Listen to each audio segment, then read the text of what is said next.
very warm welcome to Vanitha TV, India's first all-women centric channel, bringing you the vision of women from across the country and the world.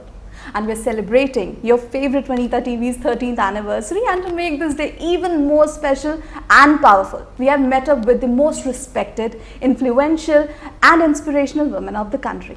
Our guest today is the first pediatrician to hold the highest doctor's rank in the Indian Army, and one of the 3 women in the history of the Indian Army to hold a 3-star rank. She has been conferred with Ati Vishisht Seva medals, which are awarded for distinguished service of exceptional order in the Indian Army. She may not have fought the enemies on the front lines, but her services to the Indian Army as a doctor and as a leader are no less exceptional. It's our honor to have Lieutenant General Dr. Madhuri Kanitkar with us on this momentous occasion of the 13th anniversary of Vanitha TV. Welcome to Vanitha TV, General Kanitkar. Thank you so much, Gitanjali. It's such an honor for me to join you all on this momentous occasion, and my best wishes to all of you and Vanitha TV. Thank you so much, ma'am. Lieutenant General Dr. Madhuri Kanitkar, the senior most women officer in the Indian Army. How did your journey begin? It began with a dil hai chota sa, choti si asha.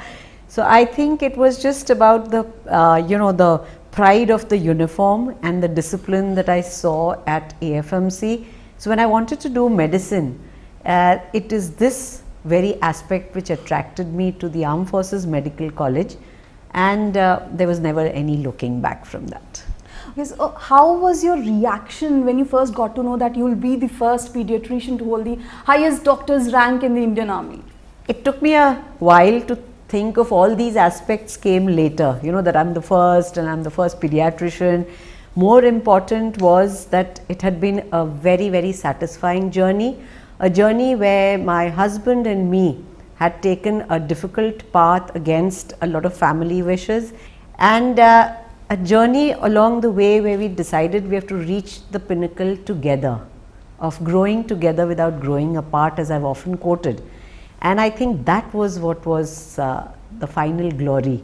The rest sank in later. You just mentioned your family. I guess your grandparents were both doctors, yes, but your parents were against you joining the Indian Army. Yes. So how did you convince your parents, and what inspired you? It was a difficult, because we didn't have anyone in the armed forces, and having been a very meritorious CBSE topper, and those days we didn't have NEET. So I was getting into any medical college, the state college, as a top student. So therefore there was a lot of resistance, and as natural, my father was very against that you will be in the army and you will be posted everywhere, and all those aspects of what will happen, how will you get married, and what will we do. So all those things were there, and he says that you want to be a doctor, you be a doctor, but why the armed forces? I couldn't really tell him everything about it, but that I was impressed.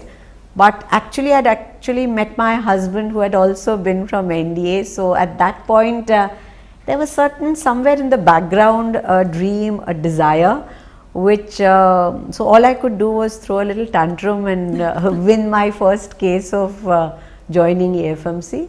And so to which he told me that when you pass out, please don't ask me to pay out of your bond.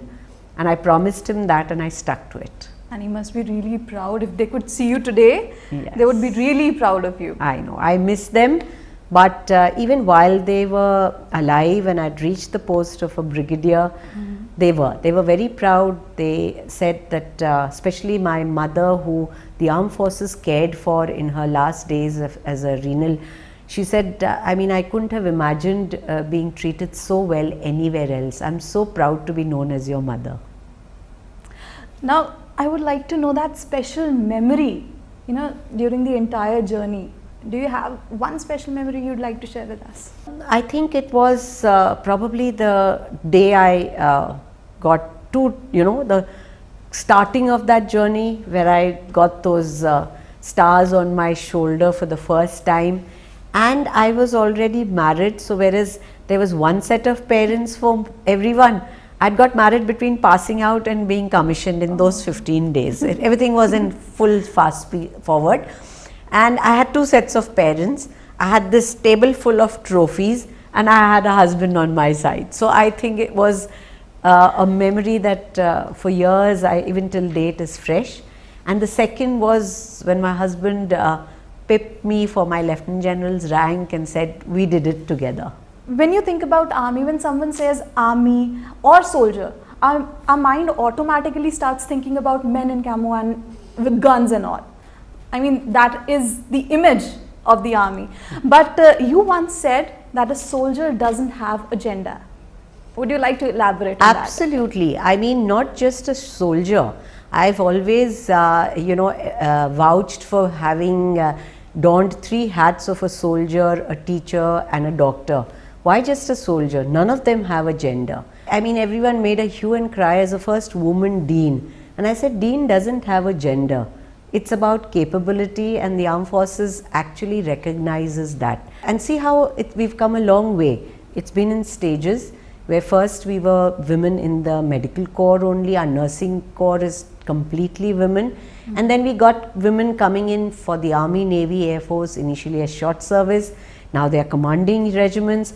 And look where we've broken the ceilings today, where even NDA has opened up for women. Right. So I think slowly the gender stereotypes are breaking apart.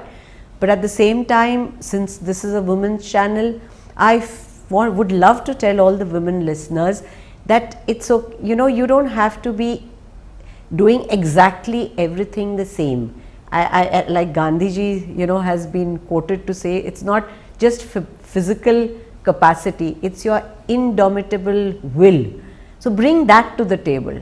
Don't come, okay, I'm going to compete with men. Right. I'm going to come as a woman and I'm going to do because I have my own strengths. I always tell women to do that. Right.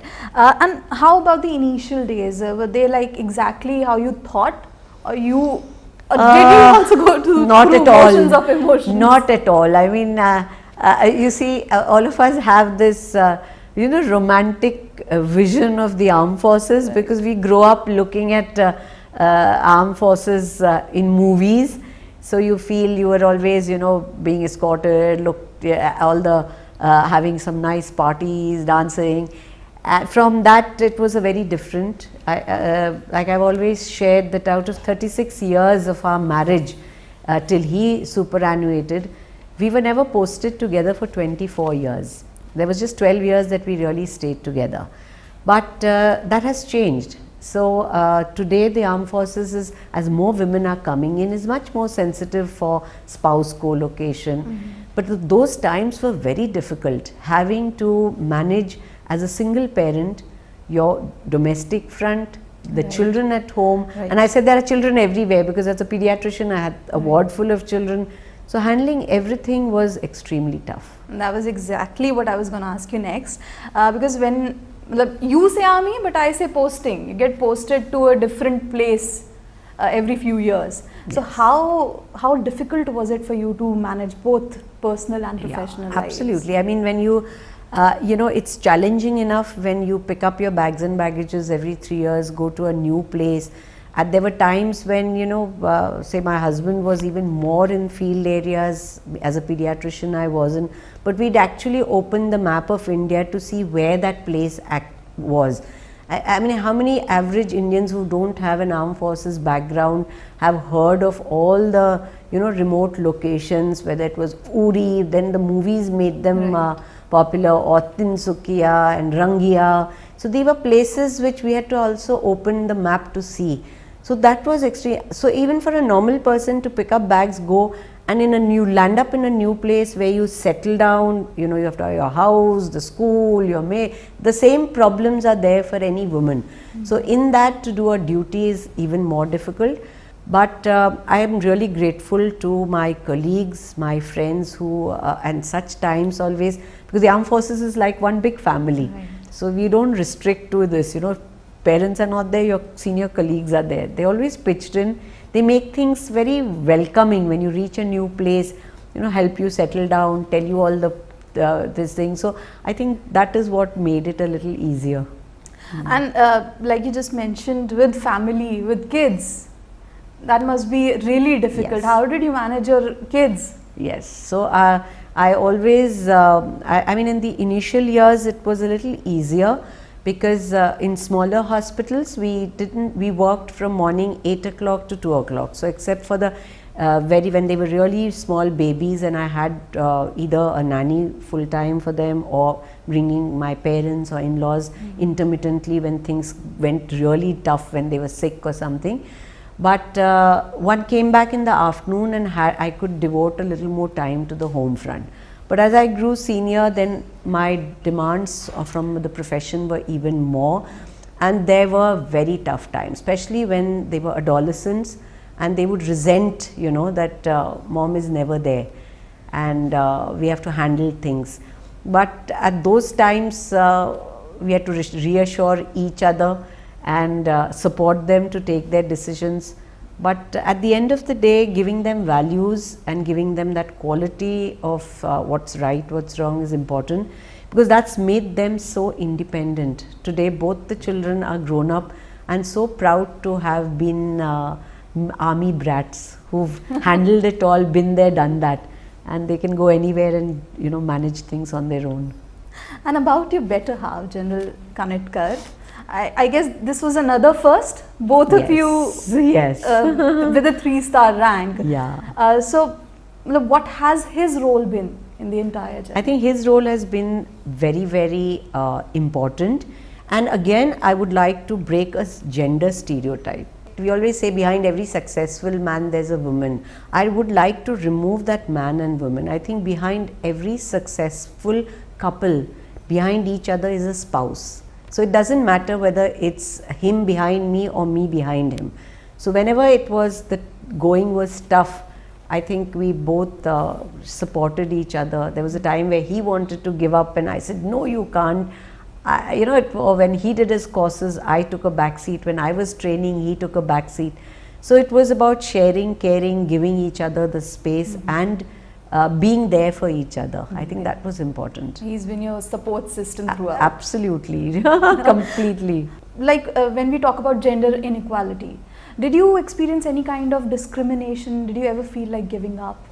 I felt like giving up because of my personal, you know, on the home front where I was not being able to cope.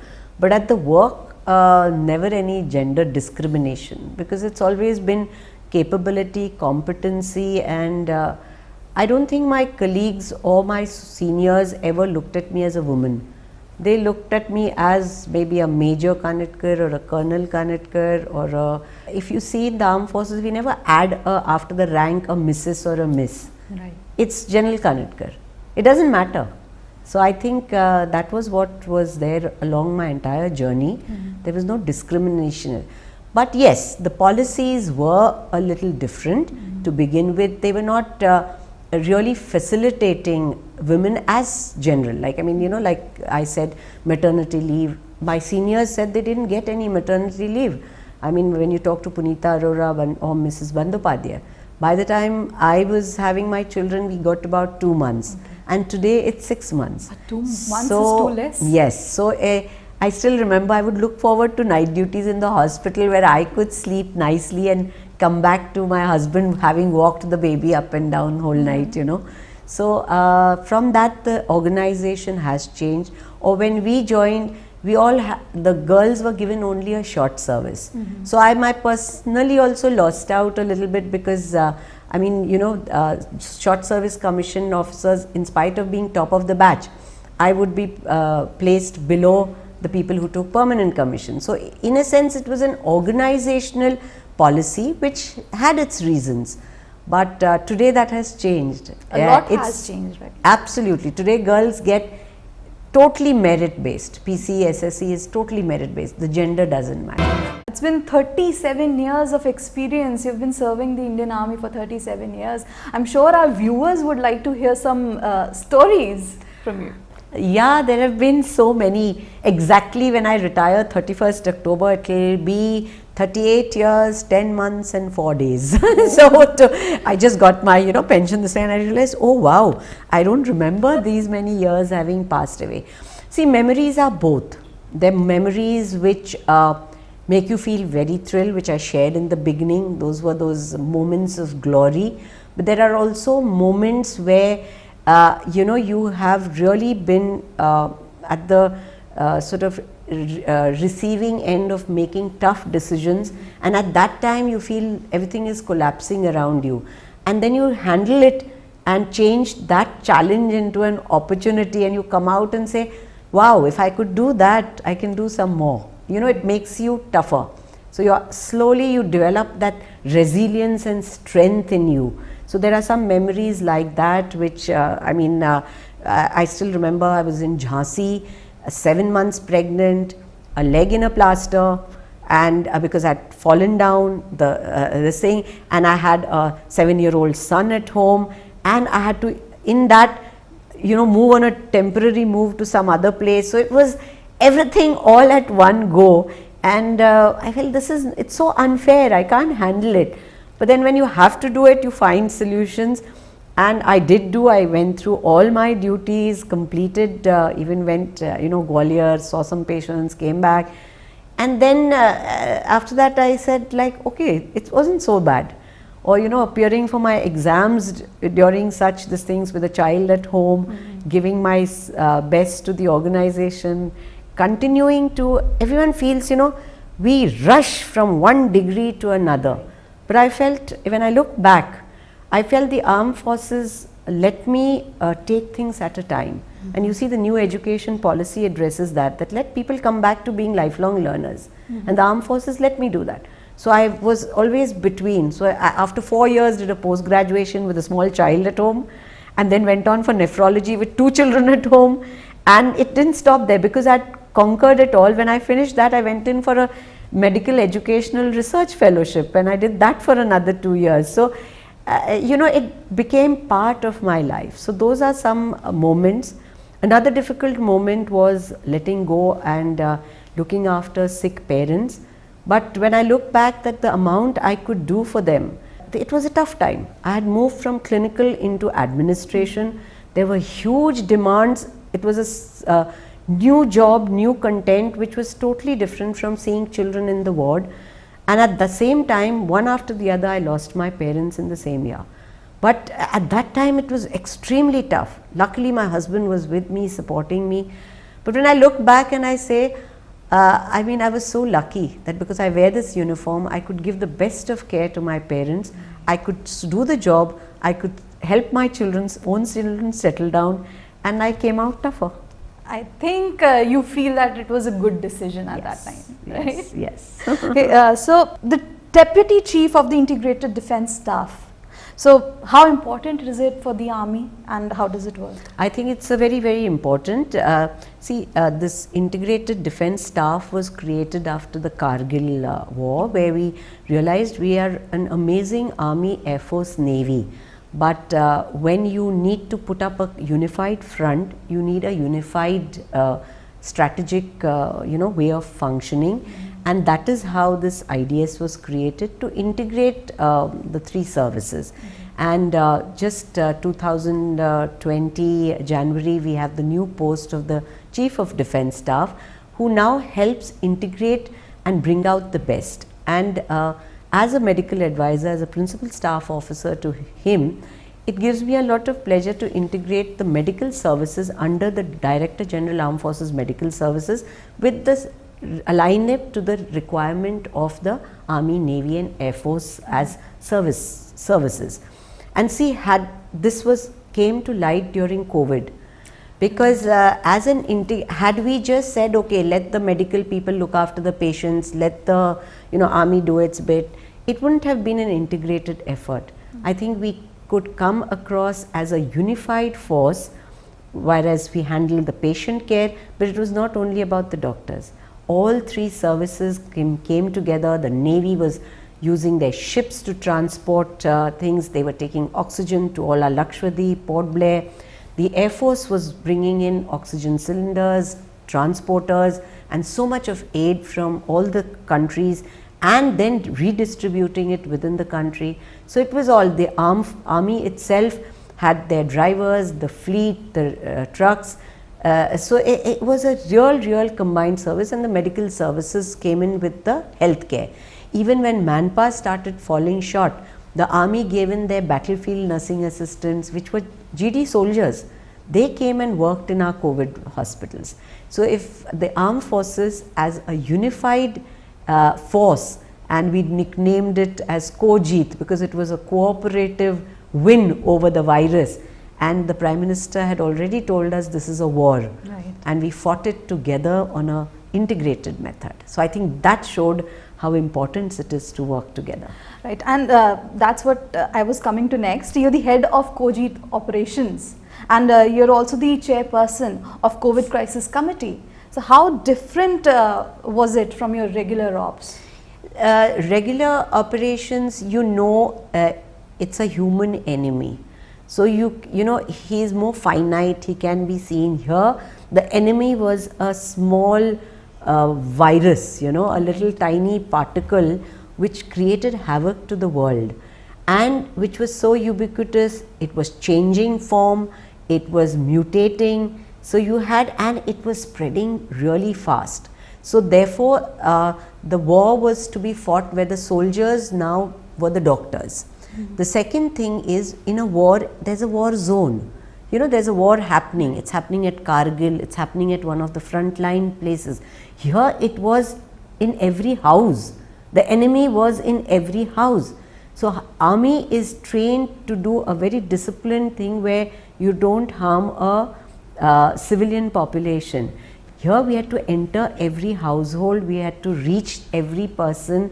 So it was, the media helped, we gave out messages and created facilities with the help of DRDO, built them up, but the armed forces ran those hospitals. So it was a total different approach, but the tactics and the collaboration remained the same, and therefore I felt really honored to have been given this responsibility, and I took up the challenge with a great thing, thinking laterally, that we have to find solutions, we have to get there, and that reassured the nation so much. So I feel, what I say of a doctor, soldier, teacher, all those roles were required in heading this committee. Right. So, and I did it on behalf of, I was the face taking it on, but there were hundreds and thousands of people who worked in great collaboration. And not just that, you're also a part of Prime Minister's Science, Technology and Innovation Advisory Council. Yeah. I'm sure that is a huge responsibility. Yeah. But would you like to share the experience? I think, yes, I would love to, because today, like I started in the beginning telling about degrees and how everyone is just acquiring, I think no education is complete unless it makes a difference to society, unless you're able to use your knowledge to give back to society. So if you're looking at changing that information that you're collecting into knowledge and wisdom, you really need to all put everything together. And in health, COVID has brought this up so clearly, that our public health system needs to be really reinforced, and the government has taken that as a big challenge. Every state is now looking at strengthening that health. So how do you do that? Health is not primarily, till now there were 3 silos. Medical education was left to medical colleges and universities. They didn't really keep relating to, are we keeping in times with what is needed for society? Are we changing? We were study curriculum and give that degree. Research, you had scientists, you had the best of laboratories doing their research, but we are not sure that all that agreed, you have to have blue sky research, but there needs to have a translation. There's so much public money going to, there's to be a, what is the outcome, what is the output, how is it transforming society? So that aspect was to be there, and finally these 2 aspects have to culminate in better public health. So I feel this is where the PSA's office came in a big way for even COVID, where all 3 were aligned, whether it was CSIR, ICMR, under the principal scientific advisor. And I'd like to share with you again, it was another woman in the PSA's office, and in chance discussions with her, Shailaja, who took on this thing and did the research, brought out the norms for the mask. That cloth mask, which the WHO said no to, and the ICMR initial, there was no evidence, But experience said if we don't have N95s, let's bring out something is better than nothing. And today the world has accepted it that mask works so well in preventing, and it's a beautiful non-pharmacological intervention. So I think this is where the STIAC, my role as a doctor, and my being able to work closely as a member of the Board of Governors for the Medical Council of India before the NMC was formed. So I was on a committee with Dr. Paul. So this was a dream that I had envisaged, that why can't we align, and getting an opportunity to try and make a change in this is what is required for the future. Okay, so all your dreams have come Yes, true so far. absolutely. Have you dreamt of something more? Plenty, because I mean, you get things on a platter, and I said, okay, I have done now time to, I've got a grandson now, should I just sit back and enjoy? There was a bucket list of travel, enjoy, do so much things. And then this thing came up for the Vice Chancellor's post of the Maharashtra University of Health Sciences.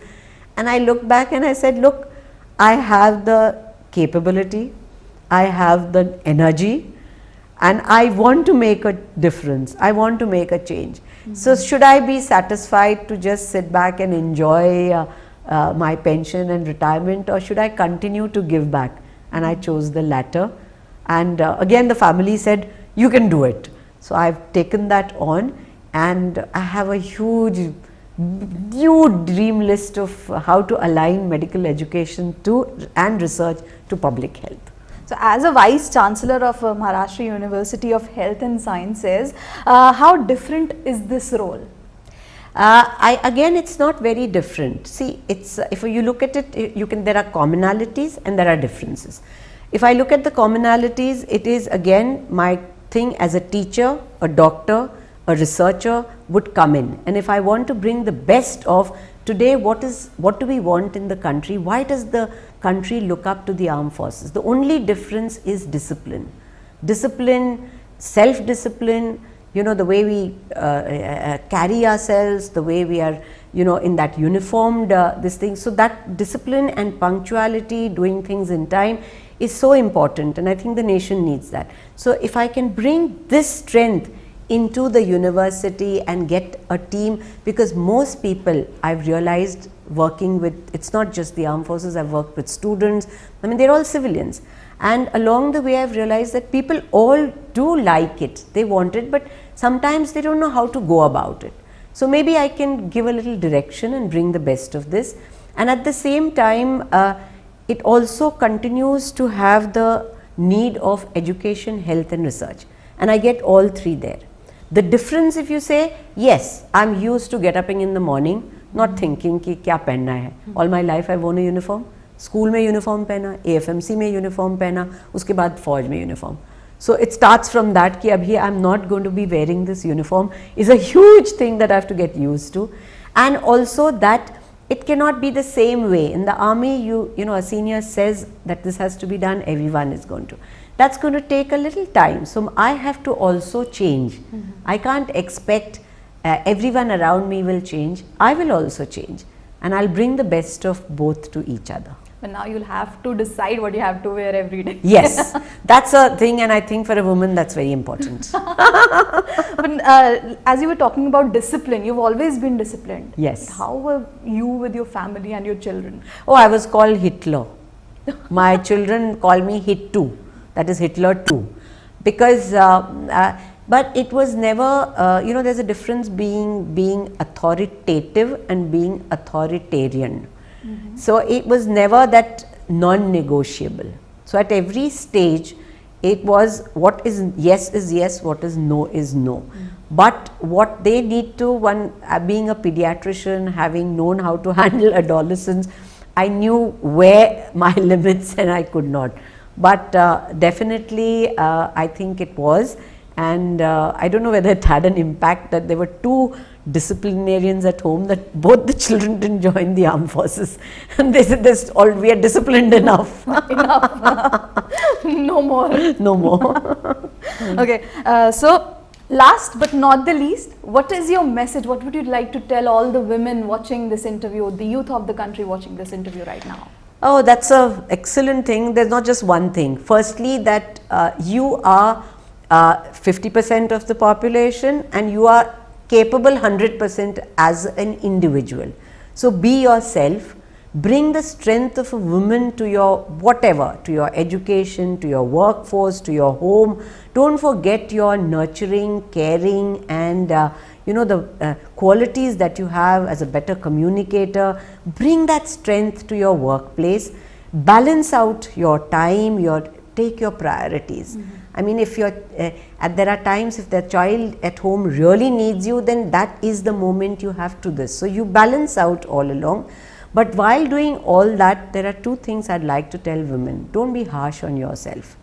Don't try to be perfect and provider for everyone. Go easy on yourself, find a me time and take care of your own health.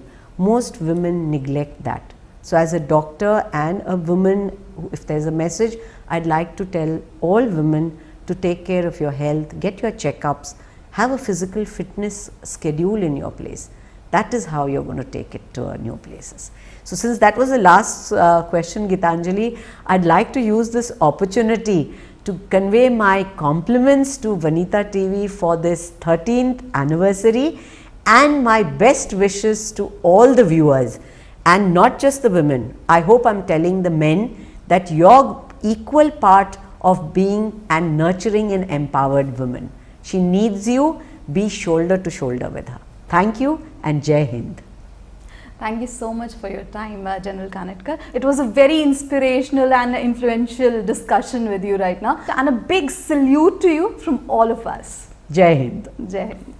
With this, we'd like to thank all the viewers for joining us today. Have a great day ahead. Namaskar.